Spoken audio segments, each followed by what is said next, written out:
Tout le monde dans le quartier de Zacharie pouvait dire que Zacharie a été maudit. Comment un sacrificateur peut entrer en parole? Amen. Je pensais qu'on nous a demandé d'acclamer pour le Seigneur.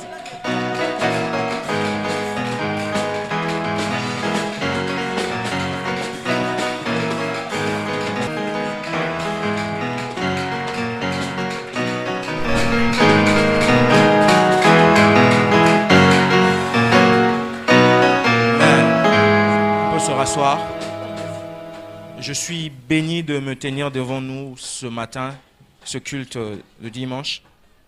Je bénis le Seigneur, maître des temps et des circonstances, qui m'a donné encore le souffle de vie pour être devant vous. Je bénis aussi le prophète Franck, le pasteur de cette église, qui m'a fait confiance durant 3 jours, m'a cédé sa chair. Je rends grâce à Dieu pour ce qu'il est pour moi, ce qu'il représente pour ma vie. Je bénis aussi le Seigneur pour vous qui êtes là depuis toutes les prestations. Que le Seigneur puisse se souvenir de vous et vous bénir davantage. Amen. Ce matin, j'ai à cœur de partager avec vous un vieux message.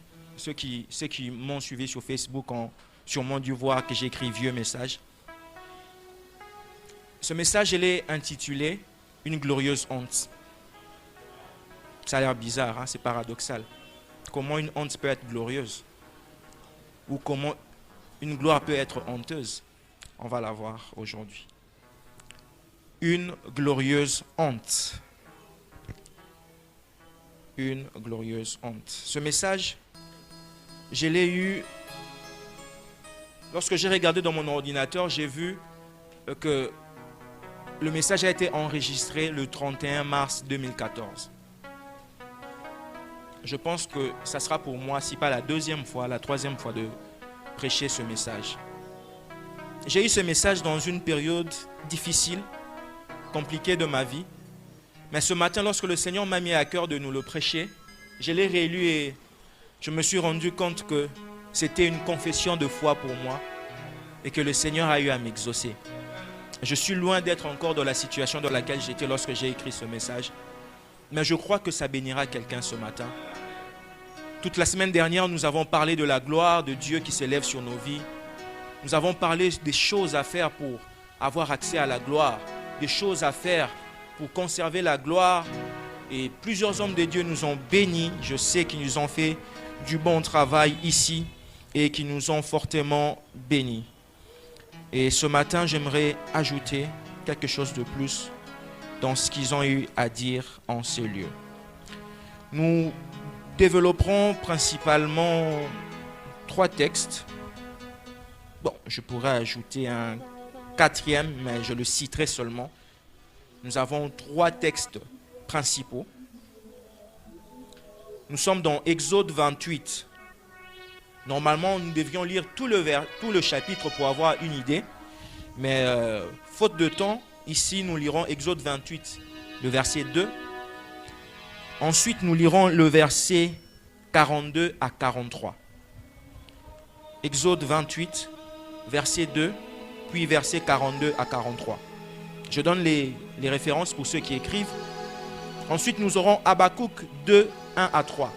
Un texte que plusieurs connaissent, que plusieurs récitent même de mémoire. Habakkuk 2, 1 à 3. Mon frère, nous sommes amis Facebook, hein? Non? Parce que votre visage me dit vraiment quelque chose. C'est comme si je vous ai déjà vu quelque part. Habakkuk 2, 1 à 3. Habakkuk 2, 1 à 3. Nous lirons ensuite Luc 1, 5 à 24. Luc 1, 5 à 24. Puis 57 à 67. Moi, j'avais fait la méditation sur tout le chapitre premier. Luc 1, 5 à 24, puis 57 à 67.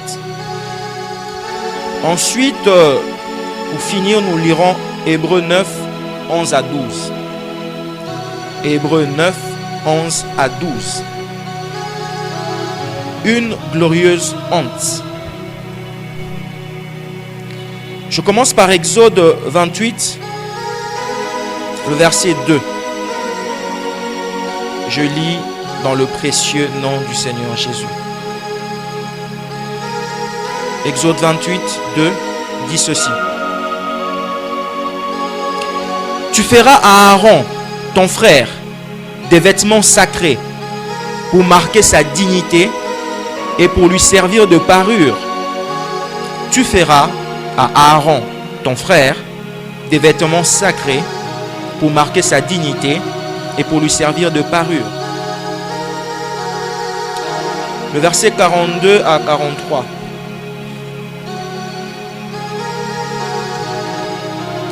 Fais-leur des caleçons de lin pour couvrir leur nudité. Ils iront depuis les reins jusqu'aux cuisses. Aaron et ses fils les porteront, car ils entreront dans la tente d'assignation,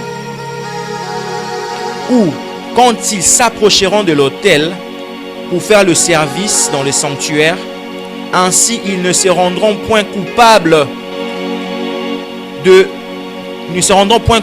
et ne mourront point. C'est une loi perpétuelle pour Aaron et pour ses descendants après lui. Nous n'avons pas lu tout le texte ici. Lorsque vous lisez les versets d'avant, vous allez voir que Dieu donne cette injonction parce que il y avait des marches à prendre pour se rendre à l'autel. Ils montaient par degrés. Alors, lorsqu'ils montaient, ceux qui étaient derrière, ceux du peuple, pouvaient voir en dessous de leur robe et ils pouvaient voir la nudité.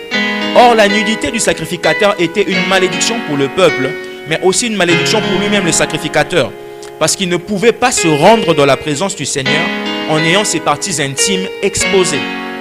Raison pour laquelle Dieu dit à Moïse de faire à Aaron des vêtements sacrés qui marqueront sa dignité, et il donne la description des vêtements jusqu'à donner même la taille, la forme des sous-vêtements. La première fois que je prêchais ce message, en 2014, dans le ministère que j'ai dirigé, les enfants ont crié, ils ont dit, berger, vous voulez nous prêcher aujourd'hui sur les sous-vêtements, qu'est-ce qui se passe? Il m'avait beaucoup fait rire. Habakkuk 2, 1 à 3.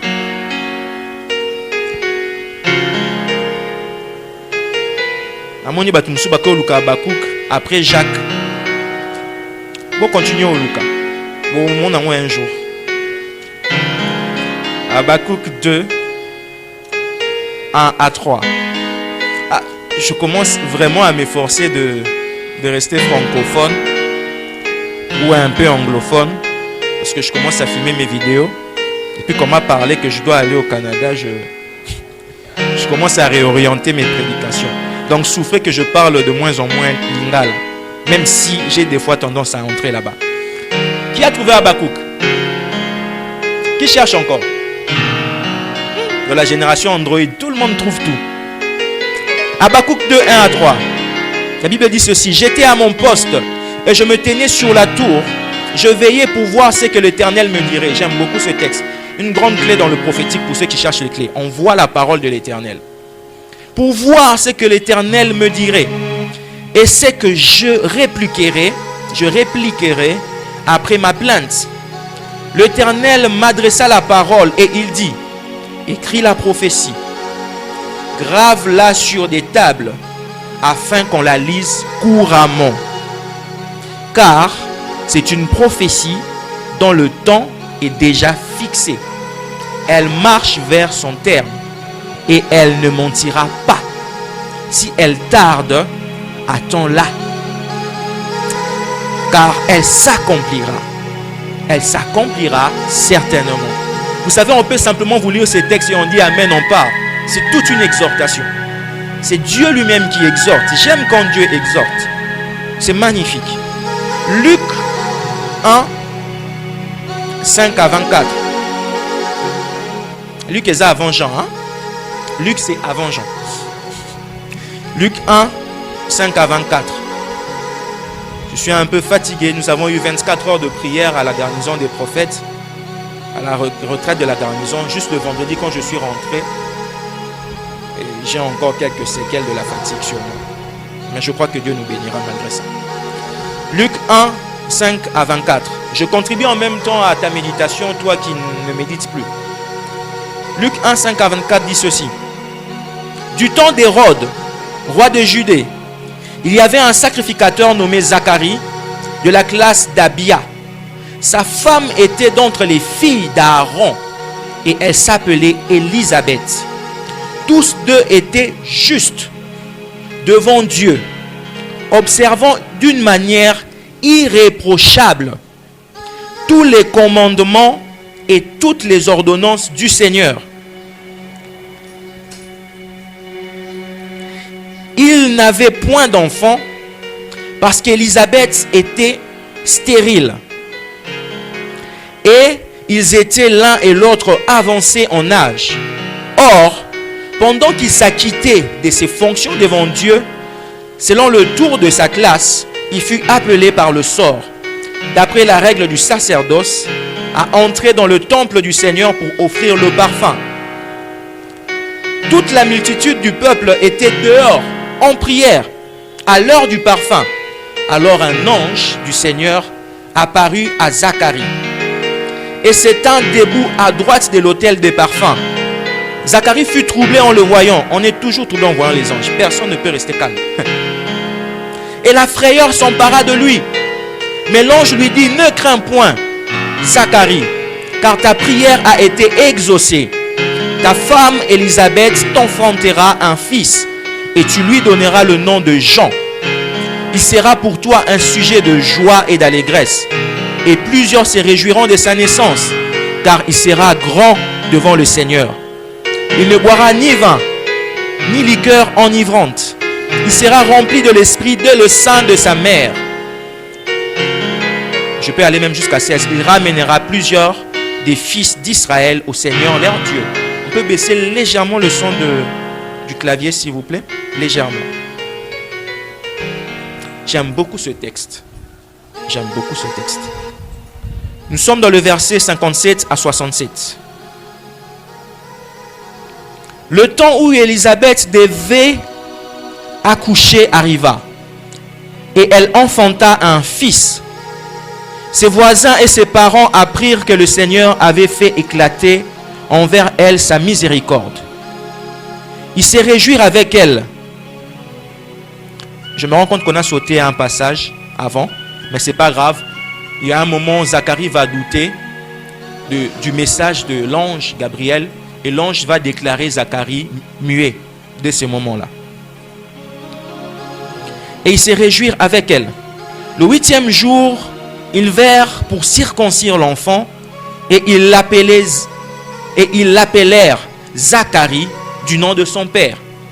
Vous savez, si vous n'étiez pas là où quelqu'un a conçu un message, là où quelqu'un a conçu une promesse, là où quelqu'un a conçu Jean-Baptiste, c'est tout à fait normal que vous puissiez l'appeler d'un autre nom. Vous comprendrez quand je vais avancer. Mais sa mère prit la parole et dit, non, il s'appellera Jean. Ils lui dirent, il n'y a pas dans ta parenté, il n'y a dans ta parenté personne qui soit appelé de ce nom. Et ils firent des signes à son père pour savoir comment il voulait qu'on l'appelle. Zacharie demanda des tablettes et il écriva Jean et son nom. Et tous furent dans l'étonnement. Au même instant, sa bouche s'ouvrit, sa langue se délia, il parlait bénissant Dieu. La crainte s'empara de tous les habitants d'alentour. Et dans toutes les montagnes de la Judée, on s'entretenait de toutes ces choses. Tous ceux qui l'apprirent les gardèrent dans leur cœur en disant que sera donc cet enfant? Et la main du Seigneur était avec lui. Zacharie, son père, fut rempli du Saint-Esprit et il prophétisa. Hébreux 9, 11 à 12, notre dernier texte.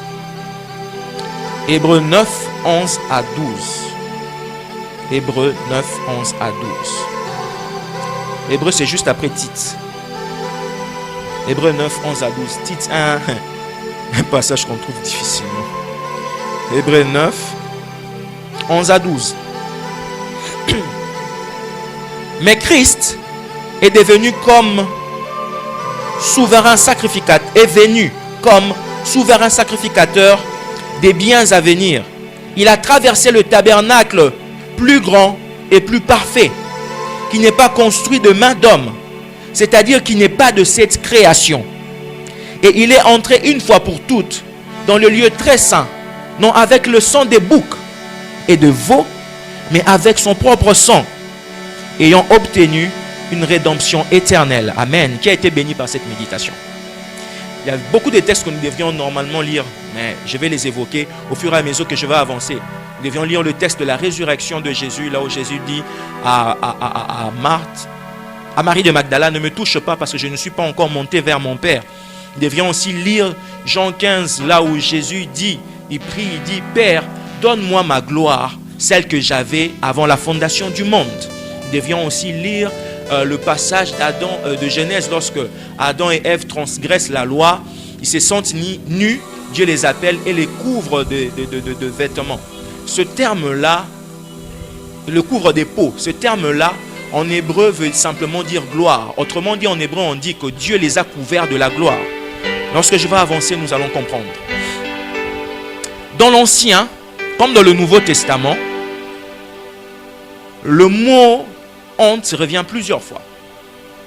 Et dans l'Ancien comme dans le Nouveau Testament, ce mot a été traduit par différents mots grecs et hébreux. Et ces mots, chacun de ces mots a une signification particulière. Des fois, avec nos Bibles traduites dans d'autres langues, nous souffrons de certains problèmes excusez-moi le terme, de quintessence, de mieux saisir ce que ce mot-là veut dire, parce que ce n'est pas de la langue d'origine. Je prends un exemple. Pour nous qui parlons lingala, lorsque je dis à quelqu'un longonia, on traduit ça par félicitations en français. Mais longonia et félicitations n'a pas toujours la même teneur. Longonia, en plus d'être une félicitation, ça va avec un honneur qui est attaché à ça, comme si je te félicite et je suis honoré par ce que tu as fait.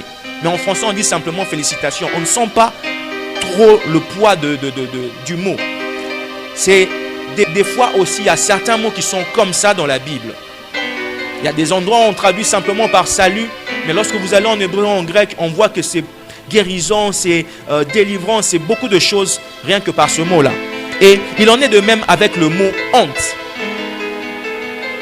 Et parmi plusieurs définitions, plusieurs mots qui peuvent traduire le mot honte, il y a un mot que j'ai choisi. Je l'ai choisi pourquoi en exégèse, l'art de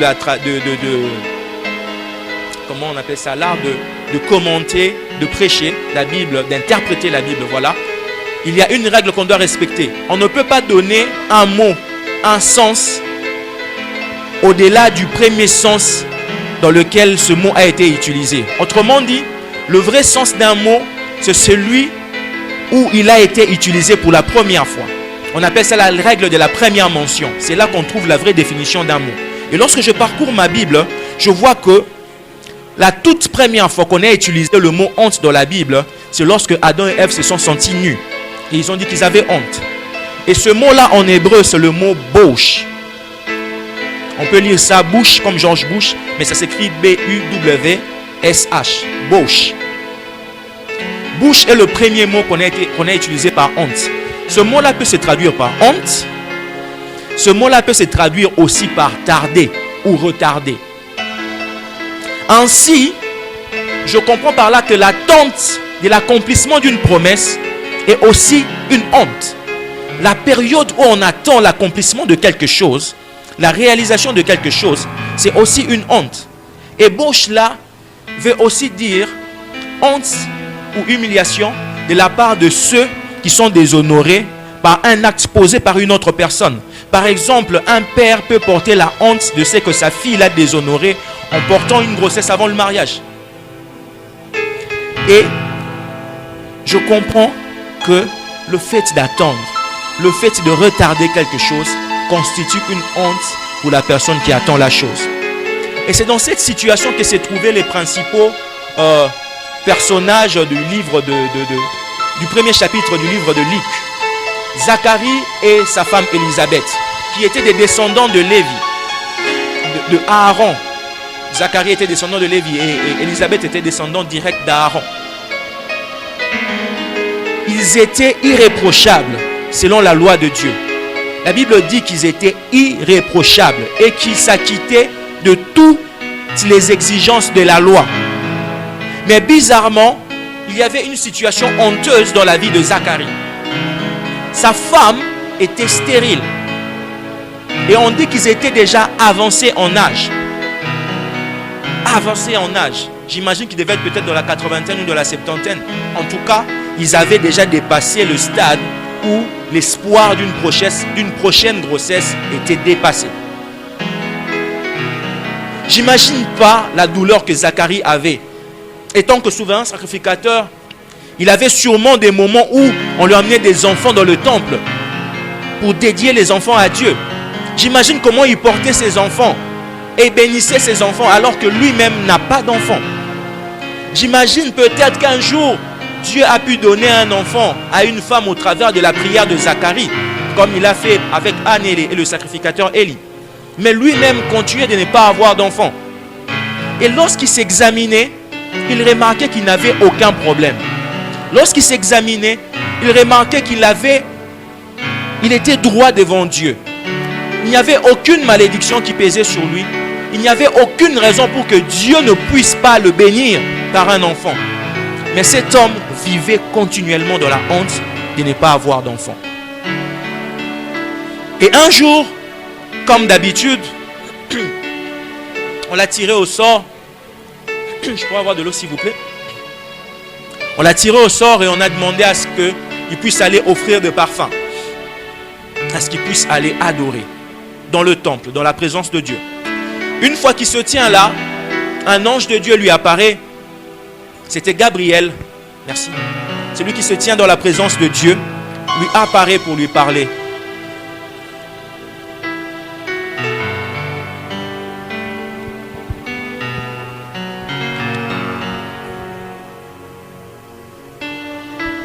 Et qu'est-ce que l'ange lui dit? L'ange lui dit qu'il va avoir un enfant. Et il donnera à l'enfant le nom de Zacharie. Et il donnera à l'enfant le nom de Jean. Zacharie doutait de la parole de l'ange. Parce qu'il se voyait avancer en âge. Il se voyait déjà vieux. Et sa femme avait sûrement dépassé l'âge de ménopause. Humainement parlant, c'était inconcevable pour Zacharie d'avoir un enfant. Alors il aimait sans doute par une question. Et l'ange le maudit. L'ange lui dit: je suis Gabriel, je me tiens devant le trône de Dieu, voici tu deviendras muet. L'ange le maudit jusqu'à ce que l'enfant naisse. Et Zacharie a traîné dans le temple avant de sortir. Il a traîné parce qu'il parlait avec l'ange. Il a traîné parce qu'il recevait des injonctions, des directives sur comment garder Jean. Mais ceux qui étaient dehors commençaient à s'impatienter parce que Zacharie avait traîné. Ils s'impatientaient parce qu'ils savaient que la loi disait que ceux qui s'approchaient indignement devant le trône de Dieu, devant l'autel, devaient être frappés de mort. Alors ils se disaient sûrement que Zacharie a été frappé de mort. Parce qu'il va simplement pour brûler de parfum. Mais comment se fait-il qu'il puisse autant traîner? Mais lui, à l'intérieur, était en train de recevoir des orientations précises pour une bénédiction de sa vie. Des fois, on ne comprend pas pourquoi vous traînez à faire certaines choses. Des fois, on ne comprend pas pourquoi vous traînez à poser certains actes. Simplement, il y a des actes, des choses dans la vie qui demandent à ce que nous puissions écouter Dieu très bien avant de nous lancer. Laissez les gens parler. Laissez les gens s'imaginer ce qu'ils peuvent imaginer. Mais vous prenez le temps de rester dans la présence de Dieu et de l'écouter.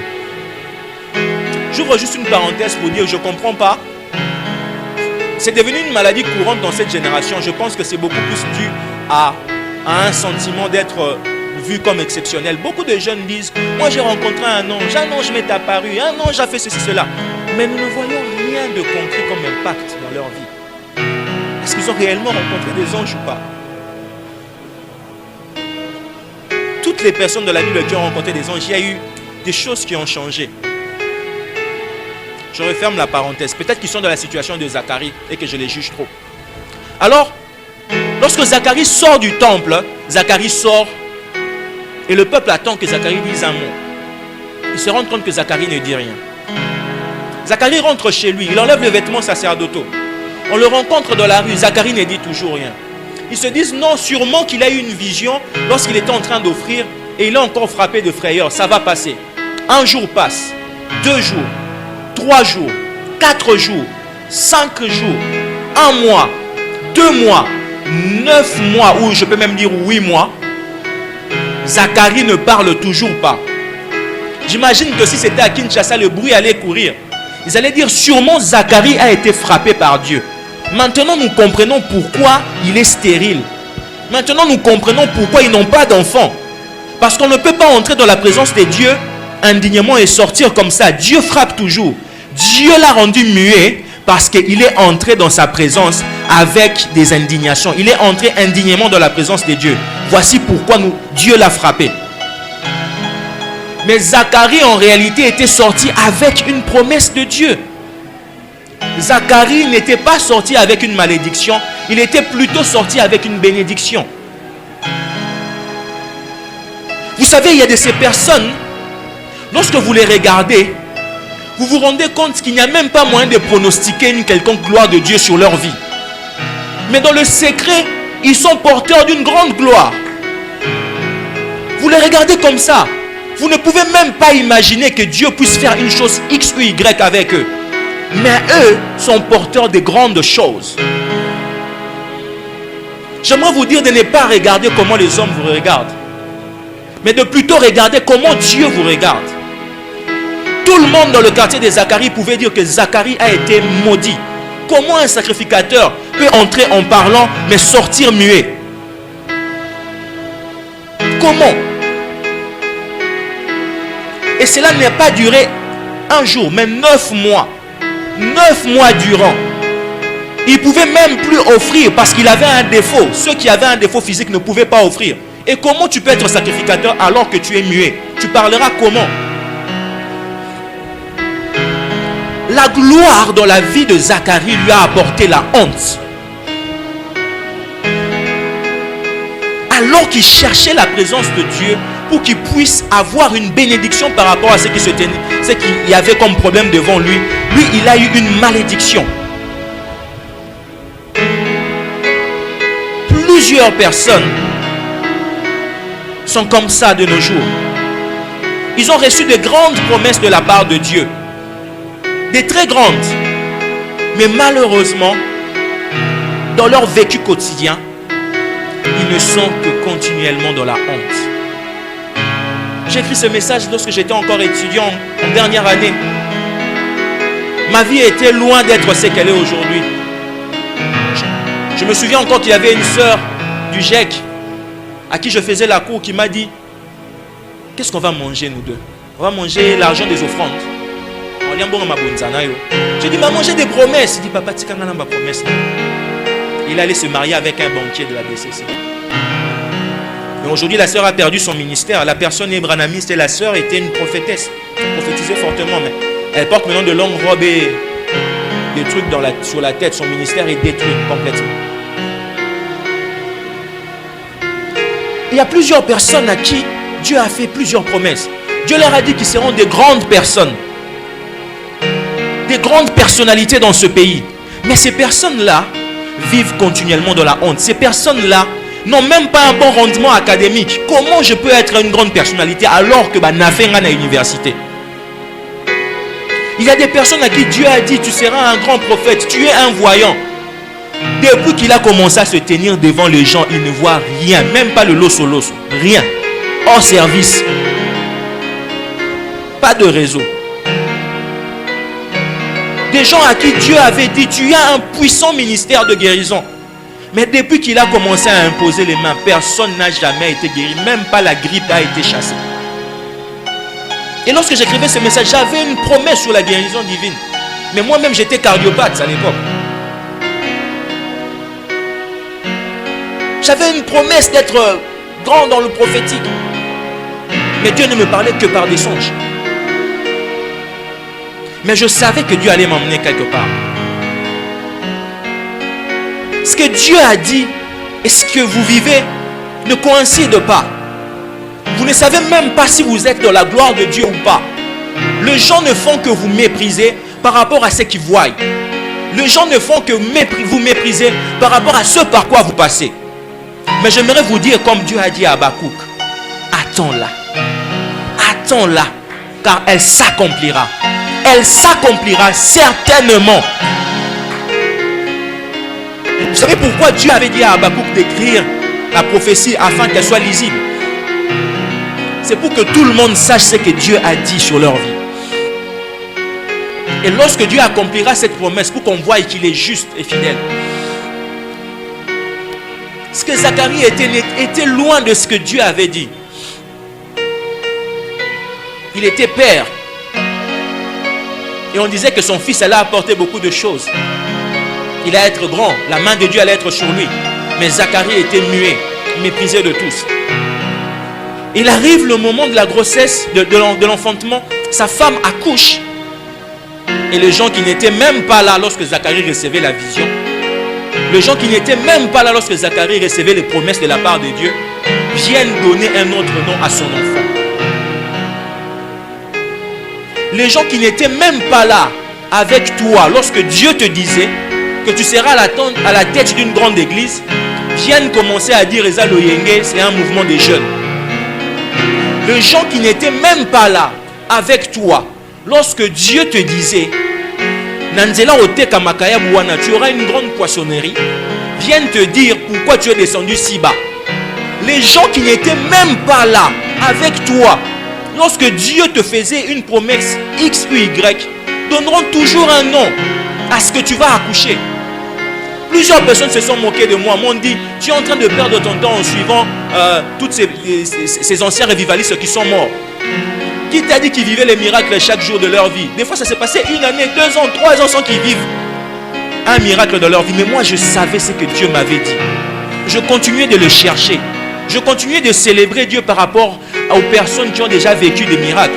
J'ai partagé les miracles de plusieurs personnes sur mon Facebook alors que moi je ne vivais rien. Jusqu'à ce que Dieu m'a honoré. Les gens disaient que je perdais mon temps. Mais je vous dis, aujourd'hui, ma femme est témoin. Il ne peut pas se passer 1 semaine sans que je ne vive un miracle. Ce que j'écris sur Facebook, ce n'est rien par rapport à ce que je vis. Il ne se passe pas 1 semaine sans que Dieu fasse un acte miraculeux dans ma famille, dans ma vie, dans la vie des autres. La première semaine où on était dans notre maison avec ma femme, notre armoire de la cuisine, il y avait plusieurs assiettes est tombée sur sa main. Elle a eu un choc. Elle n'arrivait même pas à bien bouger sa main parce qu'elle avait très mal. C'était enflé. J'ai paniqué, je commençais à chercher les clés pour l'amener à l'hôpital. C'était vers 21h, 22h. Je ne retrouvais plus les clés de contact. Et une voix m'a dit, mais papa, tu as un don de guérison, qu'est-ce que tu fais? Je l'ai pris, j'ai prié pour elle, la douleur est partie. Malgré qu'il y avait l'armoire avec beaucoup d'assiettes qui est tombée sur sa main. Mais il y a eu des gens qui m'ont découragé, qui m'ont dit que je suis en train de m'embrouiller. Ne laisse personne donner un autre nom à Jean-Baptiste dans ta vie. Ne laisse jamais personne donner un nom à Jean-Baptiste dans ta vie. Les hommes voulaient assez que Zacharie puisse nommer Jean-Baptiste selon les noms des personnes qui ont déjà existé dans sa famille. Mais Zacharie avait la révélation de donner à Jean-Baptiste un nom qui n'existait pas dans la famille. Les hommes voudront toujours assez que les résultats que vous avez soient toujours comme ceux que les gens vivent. Mais moi j'aimerais te dire que la promesse que Dieu t'a faite est que pour que tu puisses accoucher quelque chose qui n'a jamais vécu, qui n'a jamais existé.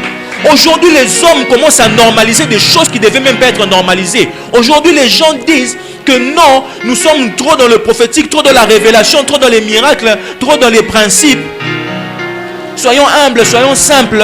Alors qu'ils oublient que notre Dieu, c'est un Dieu de principes. Notre Dieu est un Dieu de miracles. Notre Dieu est un Dieu de l'élévation. Notre Dieu est un Dieu de bénédiction. Les gens veulent toujours avoir ce qui a toujours existé. Mais nous qui sommes porteurs de la promesse de Dieu, nous savons que nous allons donner des noms nouveaux. Des noms nouveaux. Ah, des noms nouveaux. Même si ce type d'affaires-là n'a jamais marché au Congo avant, j'aimerais vous dire qu'avec toi, ça va marcher. Avec vous, ce type d'affaires-là va marcher. Au nom de Jésus. Zacharie, muet, parle ce jour-là. Ce que j'aime, c'est que Zacharie était un sacrificateur. Il entre dans la présence de Dieu, il offre le parfum, il sort de la présence de Dieu, toujours sacrificateur mais muet.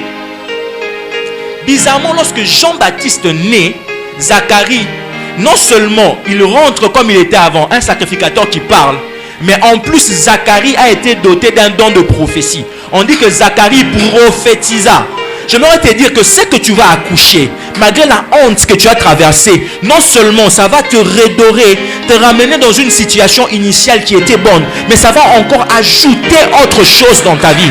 Laisse que les hommes puissent dire que tu passes par la honte. Laisse que les hommes puissent dire que tu es en train de rêver, de t'imaginer des choses qui n'existent pas. Accepte cette honte-là. C'est une honte glorieuse. Accepte que les gens se moquent de toi à cause du service de Dieu.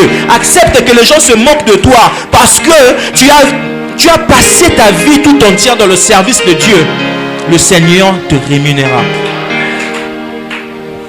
Moi, j'aime la honte de Dieu. J'aime la honte qui vient dans ma vie attachée au service de Dieu. Si la honte des hommes amène l'humiliation, la honte de Dieu amène l'élévation.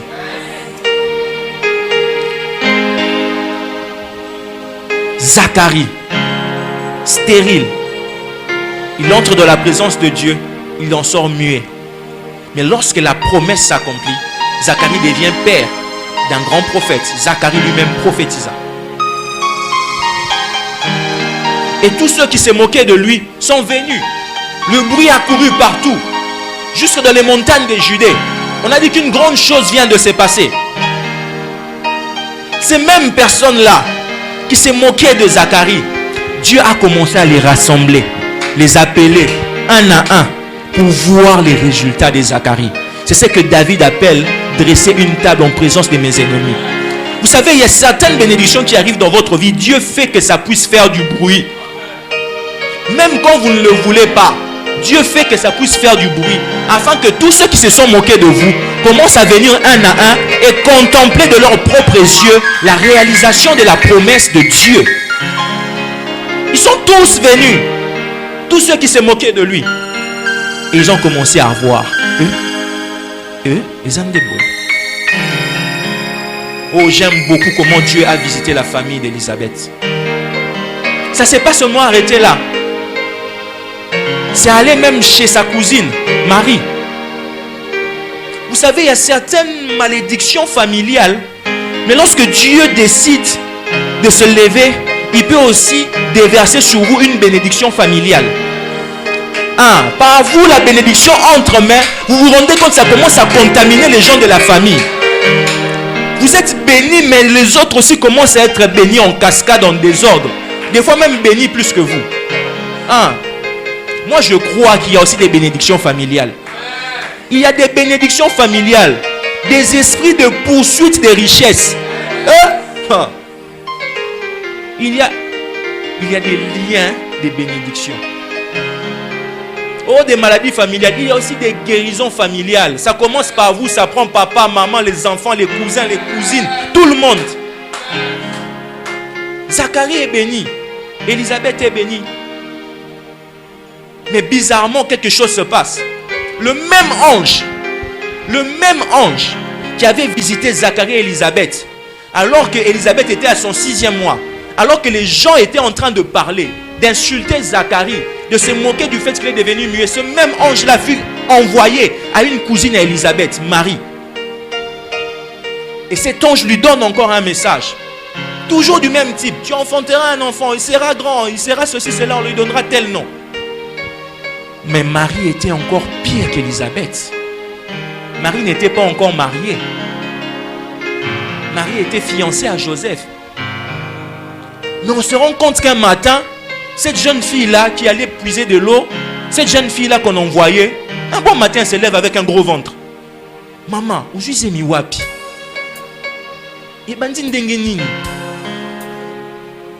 Et son fiancé se dit non. Oh, il faut na bengane à moi sa vie na maté. C'est une sorcière. Comment? Je ne l'ai jamais touchée. Nous nous gardons purs pour le mariage. Elle peut tomber enceinte juste comme ça. Comment? Et cela a été une grande honte de la vie de Marie. Joseph voulait la répudier. Une très grande honte. On pouvait même la lapider si Joseph l'exigeait, selon la loi, parce qu'elle a commis l'adultère. Et la honte de Marie dure aussi 9 mois. Le premier mois, on se moque de Marie. On l'insulte. On lui dit Kazandumba, c'est une prostituée, une dévergondée, toutes sortes d'insultes sur sa vie. Et les amis de Joseph, j'imagine, pouvaient lui dire que toi, franchement, on ne sait pas, tu es une femmelette. Comment tu peux accepter qu'un autre homme puisse engrosser ta femme et garder cette femme avec toi? Il y avait tout le temps une honte qui pesait sur eux. Mais ce que les gens ne savaient pas, c'est que Marie et Joseph avaient entendu l'ange. Les gens ne savent pas que vous avez entendu Dieu. Les gens ne vous regardent que par ce par quoi vous passez. Mais vous qui avez entendu Dieu, gardez toujours fermement cette promesse. Serrez-la contre votre cœur.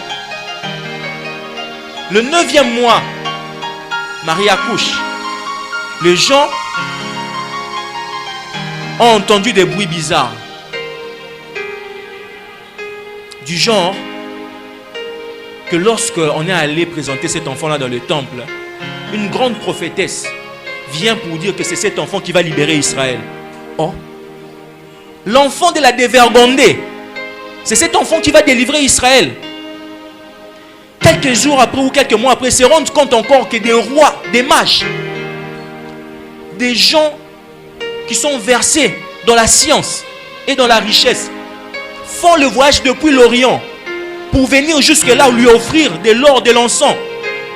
Ils commencent à se demander, mais quel est cet enfant devant qui même des rois et des mages se prosternent? L'enfant de la honte est devenu aujourd'hui l'enfant de la gloire.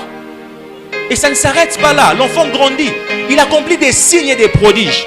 J'aimerais dire à quelqu'un ce matin que Dieu est capable d'enlever ta honte et de t'emmener dans une dimension de gloire insoupçonnée. Ce n'est pas question du pronostic des gens sur ta vie. C'est question de ce que Dieu a déclaré sur ta vie. Ne regardons pas à la réalité. Ne regardons pas par les difficultés que nous traversons. Regardons à la parole de Dieu sur notre vie.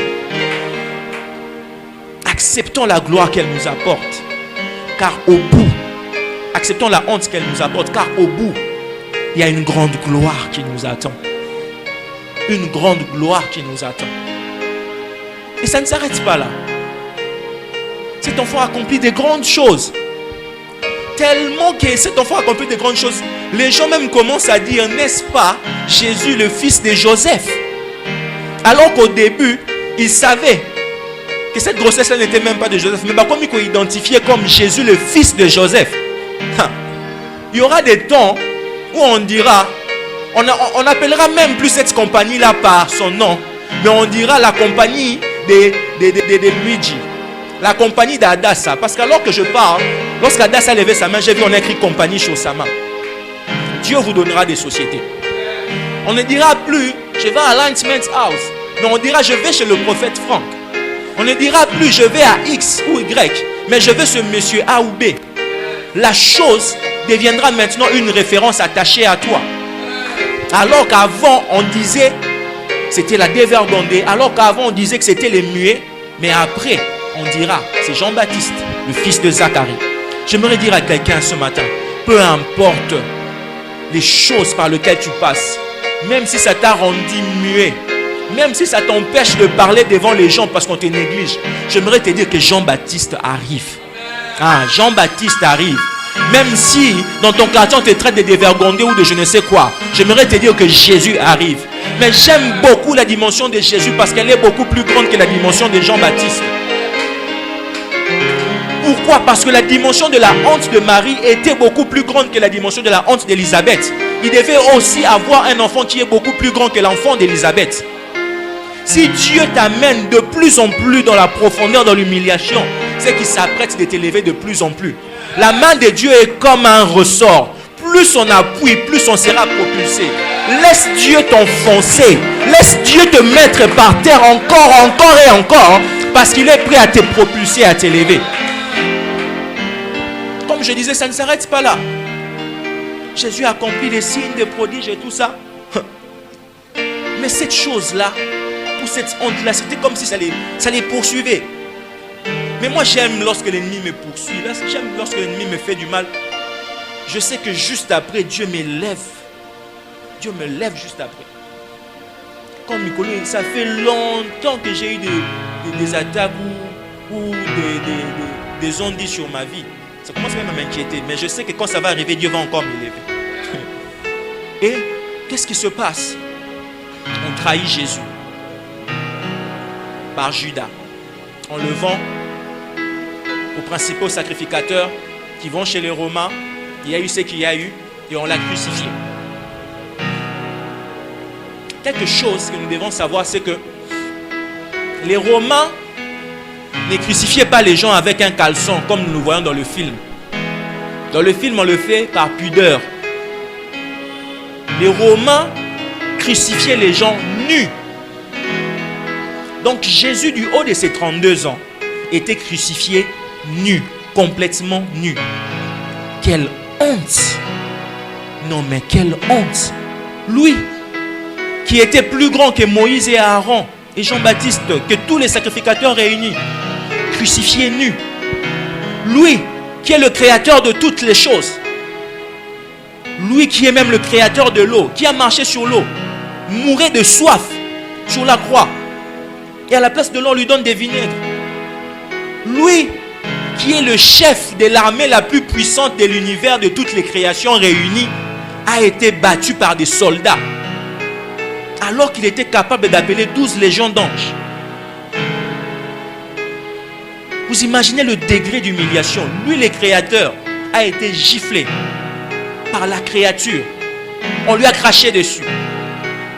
Ah non, non, non. Que Dieu nous épargne des fois de certaines hontes. Waouh, quelle honte! Et les gens se passaient là, ils se moquaient de lui. Ils disaient, toi qui es sauveur, sauve-toi toi-même. Les moqueries ont commencé depuis longtemps. Hein? Mais Jésus a toujours su comment y échapper. Ce sont ces mêmes personnes-là qui disaient, lui qui guérit les gens, il n'a pas su guérir Lazare. Mais il est venu avec la résurrection. Il ne savait pas que les stratégie à Jésus. Ce sont les stratégies de Jésus. Il est du genre à vous laisser parler, à vous laisser mépriser, à vous laisser imaginer les choses les plus inimaginables pour vous sortir son joker. Alors que les gens pensaient que Jésus était humilié, fini, il était en train de leur réserver quelque chose de beaucoup plus grand. J'explique. La Bible dit que si le diable savait ou connaissait, il n'allait pas crucifier le Seigneur de gloire, Jésus. J'imagine qu'après la crucifixion, lorsqu'il y a eu les ténèbres partout sur la terre, lorsque la terre a tremblé, le diable commençait à trouver Jésus. Il commençait à le soupçonner. Il commençait déjà à le soupçonner depuis longtemps parce qu'il voyait, c'est un humain mais qui accomplit des choses que les humains n'accomplissent pas, des signes miraculeux et qui ne pêche pas. Il est même allé lui demander, es-tu le fils de Dieu? Si tu es le fils de Dieu, transforme cette pierre en pain. Juste pour ça, savoir, être sûr que c'était le fils de Dieu. Alors toujours dans son doute, il se dit, bon, si cet homme est réellement le fils de Dieu, je vais avoir déjà une stratégie pour barrer. Alors, Jésus, on pouvait aussi le décapiter. Hein? Le sang aussi allait couler. Jésus, on pouvait aussi, je ne sais pas, le tuer d'une certaine façon. Le sang aussi allait couler parce que ce qui nous sauve, c'est son sang. Mais c'est passé par le chemin de la crucifixion. Et Jésus, on l'a enlevé tous les habits alors qu'il était sacrificateur. Dieu avec vous que Dieu avait interdit aux sacrificateurs de monter sans caleçon dans l'autel. On l'a enlevé tous les habits. Jésus est resté nu. Le diable s'est dit, si ce gars est réellement le fils de Dieu, il voudra monter pour sacrifier. Parce qu'il a été dit qu'il ne montera pas en esprit, mais il va monter avec sa chair. Donc je vais le laisser nu, de sorte que lorsqu'il voudra monter, on puisse le rejeter et lui dire que tu es nu, tu ne peux pas offrir devant la présence de Dieu. J'imagine que ce jour-là, le diable était assis avec ses petits. Il disait, bah petit, on les a eus. Cet homme-là, s'il est réellement le fils de Dieu, il ne pourra même pas sacrifier, il ne pourra même pas présenter son sang, parce que on va le rejeter. Et en plus, il est déjà mort. Rien ne va se passer. Premier jour, deuxième jour, troisième jour, ah, ce gars-là est ressuscité. Il commence déjà à avoir des échos bizarres. Ce gars-là a été ressuscité, mais il dit, non, je vais mettre quand même le doute dans le cœur d'un de ses serviteurs pour savoir si ce gars-là est monté avec ses linceuls ou pas. Thomas vient, il court, il arrive, il se rend compte que les linceuls sont restés. Et le diable se dit, ok, d'accord, on l'a eu. Ce gars, on va le rejeter.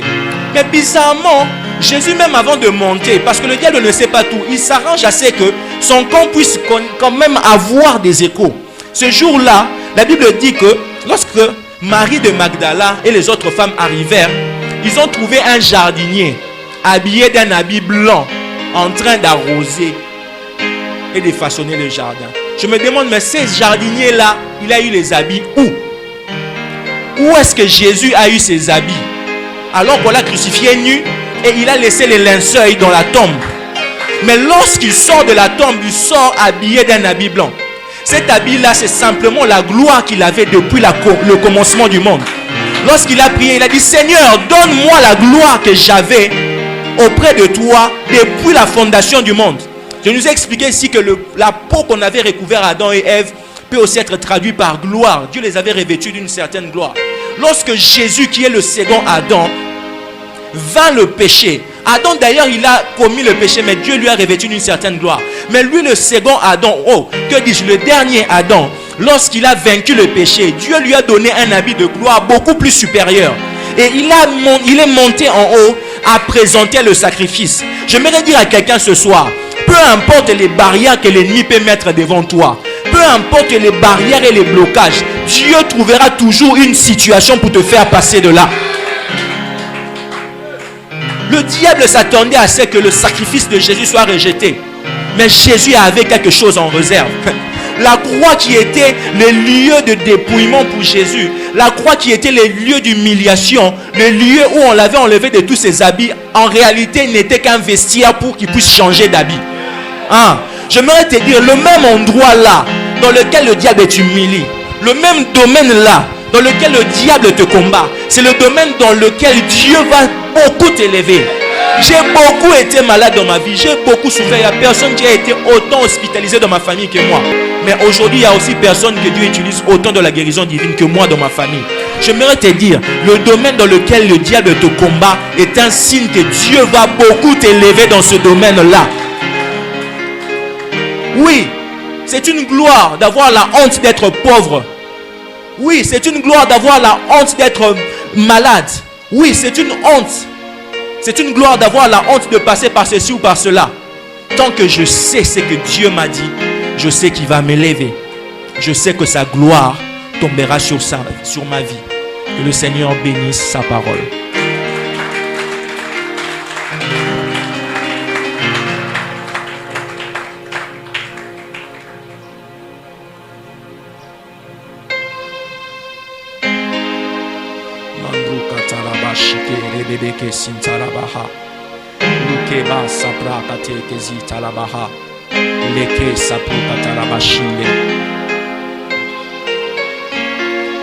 J'aimerais que nous puissions prier le Seigneur.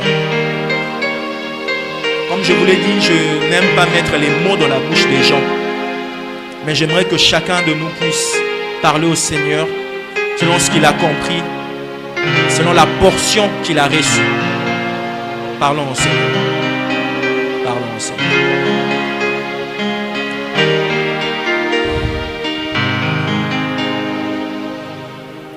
Mantalabasha.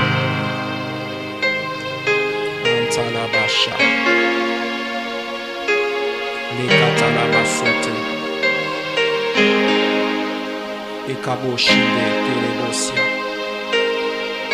Ekaboshate ekerebosa. Lambrukate kalabaha zike berebe shinde. Lumbrika hitalabasi paraho. Loba shata lababa shinde. Lobrakata zube ketelebe shata. Intalabo sibra lekete satalaba. Lokekebe shitorobo suntalabaha. Li paso prekete zika imande kerebosha. L'obrokoto souyangalaha zubrekete. Père Saint et éternel, nous nous approchons devant toi, moi et ma famille ici réunie. Nous nous approchons de toi, moi ainsi que ma frère et mon frère et ma soeur, pour demander ta main dans nos vies, pour demander ta présence dans nos vies. Peu importe les hontes que nous traversons, qu'elles soient multiples ou qu'il en ait qu'une, nous voulons te dire que nous nous attachons à toi. Nous ne regardons qu'à toi. Nous ne regardons qu'à tes promesses. Car nous savons que tu es fidèle. Il est fidèle. Fidèle. Vous n'avez pas besoin de venir ici. Chantez même là où vous êtes. Aidez-moi juste à chanter cette partie-là. Mon Jésus est fidèle. Mon Darabosha. Jésus est fidèle. Karaboshata. E kalamahandi ribosi brakate beke shinda. Rukete balahate riboshi kabalaha. Rukete berebosa tabahandi rebosha. Alléluia. Rababababosha. Tu es fidèle, Seigneur. Tu es fidèle.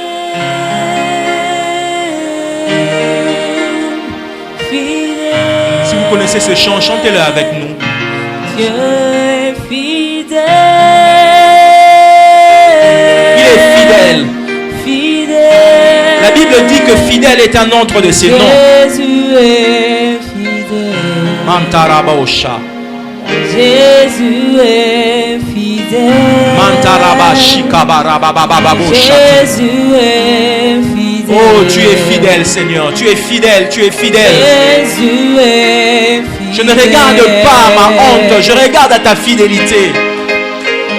Je ne regarde pas ma situation, je regarde à ta fidélité. Fidèle. Alléluia, tu es fidèle, oh mon Dieu. Jésus est fidèle. Oh mon Seigneur, tu es fidèle. Fidèle. Rabababa shinderebosia. Jésus est fidèle. Rabababa shikereboko subrakatalabasia. Jésus est fidèle. Enderebo shatalabaha. Rababababosia. Mon Jésus